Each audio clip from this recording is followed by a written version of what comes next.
সুধী দর্শক, শহীদ প্রেসিডেন্ট জিয়াউর রহমানের সমাধিস্থল ও দেশনেত্রী সাবেক তিনবারের আপসীন প্রধানমন্ত্রী বেগম খালেদা জিয়ার সমাধিস্থল, এই দুইজনের সমাধিস্থলে আমরা মাঝে মধ্যে আসি, শ্রদ্ধা নিবেদন করি এবং দোয়া মোনাজাত করি। এবং আজও আমরা এসেছি শ্রদ্ধা নিবেদন এবং দোয়া মোনাজাত করছি। আমি খন্দকার মাসুদুজ্জামান এবং আমাদের সংগঠনের পক্ষে আমরা যারা এখানে এসেছি তারা আমাদের ইউটিউবের পক্ষ এবং আমাদের চ্যানেলগুলির পক্ষ, আমাদের সংগঠনগুলির পক্ষ থেকে আমরা এখানে দোয়া মোনাজাত করতে দেখছি। দোয়া মোনাজাত চলছে, আমরা দেখতে পাচ্ছি।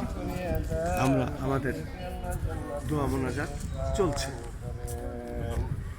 আমিন আমিন তাদের কনিষ্ঠ সন্তান মরহুম আরাফাত রহমান কুকু বানানি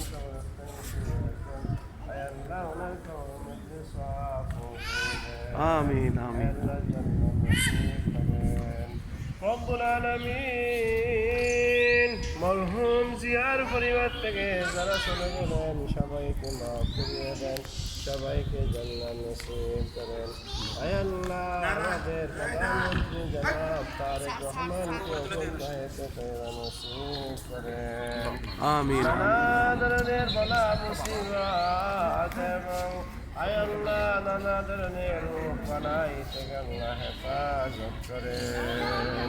রব্বুল আলামিন কোরআনের বিধান মতো রাষ্ট্র আমিন দান করেন।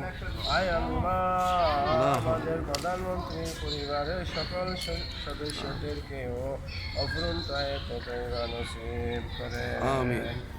আয় আল্লাহ আমাদের প্রধানমন্ত্রীকে আল্লাহ বাংলাদেশের গরিব অসহায় মানুষদের আয় আল্লাহ জনগণের সেবা করার তৌফিক দান করেন। ইয়া রাব্বুল আলামিন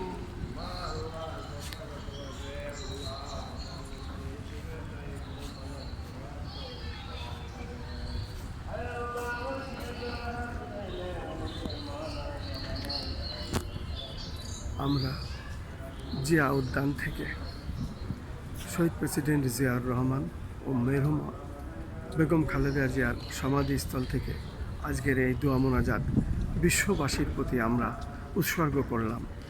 আমাদের 12টি ইউটিউব চ্যানেলের পক্ষ ও 2টা অনলাইন পোর্টালের পক্ষ থেকে আমি সাংবাদিক খন্দকার মাসুদুজ্জামান। আমরা প্রত্যেক মাসেই 2-3 বার আমাদের এখানে আসা পড়ে এবং আজকের ভিডিওটি আমরা বিশ্ববাসীর জন্য উৎসর্গ করলাম এই জিয়া উদ্যান থেকে। আমিন আমিন আমিন।